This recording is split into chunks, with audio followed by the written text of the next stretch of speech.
All right, welcome back to the channel. So Errol Spence is about to be boxing's biggest draw and pound for pound #1 fighter in the world with the win over Danny Garcia. And that might be because it sounds like they are trying to open up the AT&T stadium in Dallas for a fight that could bring as many as 25,000 fans to watch Errol Spence Jr., Danny Garcia. That is really big news in the advancement of the sport of boxing and in the career of Errol Spence Jr. if he can get past that tough fight in Danny Garcia. Let's talk about that in this video.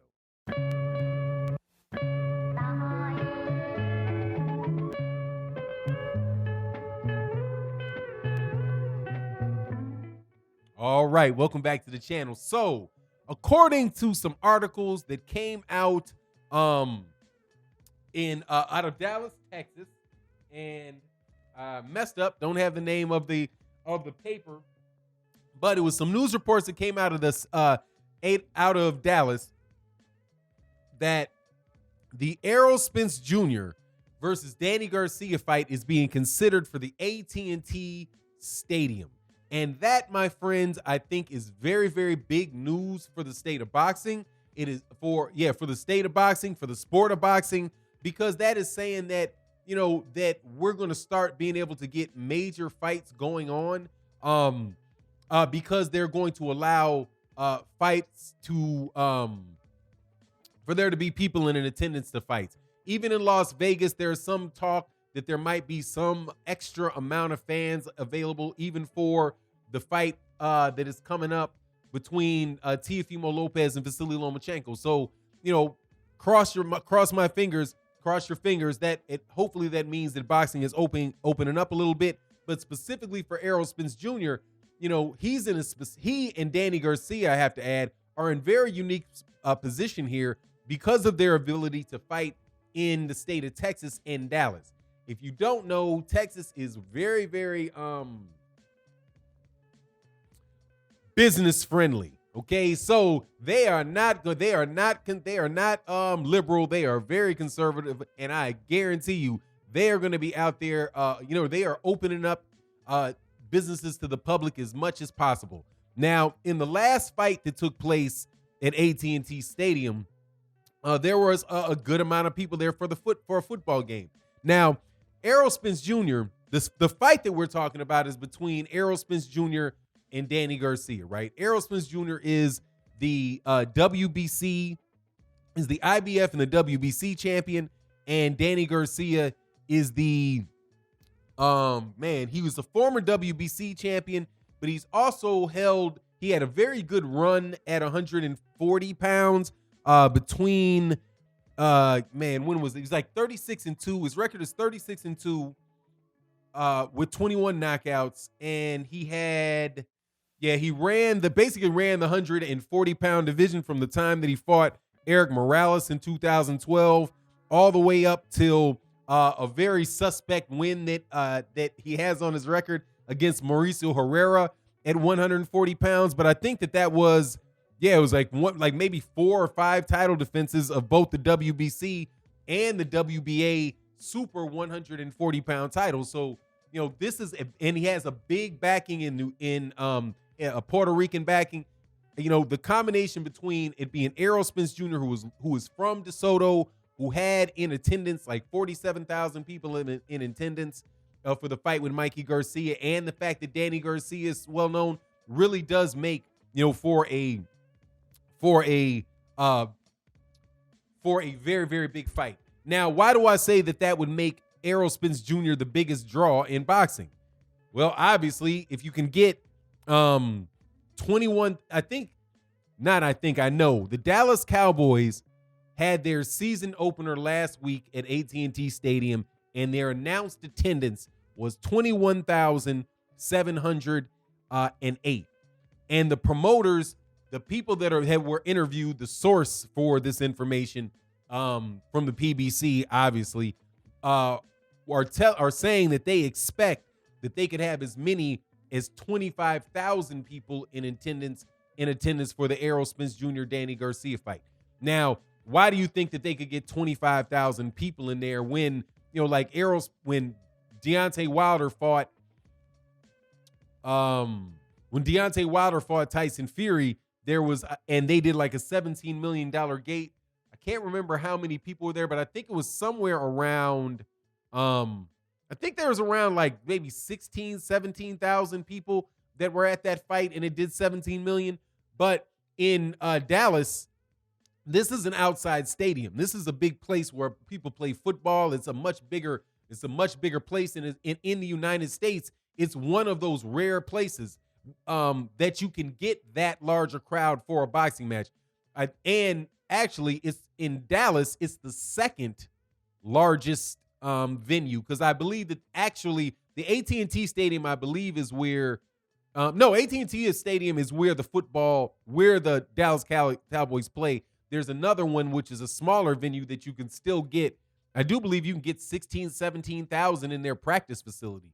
But having it at this, a place where you can get as many as 50,000 people, you can have, with your 6 feet social distancing and all that stuff, they assume that you can get as many as 25,000 people in there. Now, if they charge a premium price for it, which I assume that they would, and it's going to be, the gate will not be, it'll be more than half of what the revenue for the Mikey Garcia Danny Garcia fight is. But anyway, you get my point. Ain't nobody else in boxing going to be fighting in front of 20,000 fans other than Errol Spence Jr. and maybe Canelo Alvarez. If he fights somebody like a Jermall Charlo in Dallas, then they'll be able to get that as close to packed as they can be, the 25,000 seats. But that just tells you how big Errol Spence Jr. is, and in the sport of, as far as the draw that he has. Now, then you're also talking about the pay-per-view on top of it, and this will be like the Danny Garcia fight and Errol Spence Jr. is a bigger fight on pay-per-view than I think than the Charlo brothers were. Not that the Charlo brothers should be their next fight, but I'm just saying the lead into it was people weren't as familiar with the Charlo brothers, or weren't, were really still getting kind of suckered by the mainstream media's coverage of the Charlos and their devaluation campaign that they have on these guys. They might not have, people weren't valuing that pay-per-view, like they should have. Now you have, but then you're going to have another one with Gervonta Davis and Leo Santa Cruz, and then the third one of this PBC series of pay-per-views is going to be the Errol Spence Danny Garcia. So it's already been kind of going. People are going to be used to it, and people are going to be looking forward to that. That thing is going to do real big. It's going to do big numbers. And to me, that is going to mean that if Errol wins it and he gets credit for that he's going to be the biggest draw in boxing from a gate perspective and a pay-per-view perspective this year. That's huge. Now, as far as the pound for pound portion of it, I think that the same thing applies, man. You gotta, and I'm gonna go through this relatively briefly. Look, the criteria that I'm using for this is that I'm looking at how Errol Spence Jr. versus the other people, how they compete in the 4 different areas, scoring criteria in boxing, which is clean and effective punching, effective aggressiveness, ring generalship, that's the 4: clean and effective aggression, clean effective punching, effective aggressiveness, defense, ring generalship. And I'm going to look at that based on their opponents in the last 6 fights and how their opponents, how good those opponents are in those scoring criteria, right?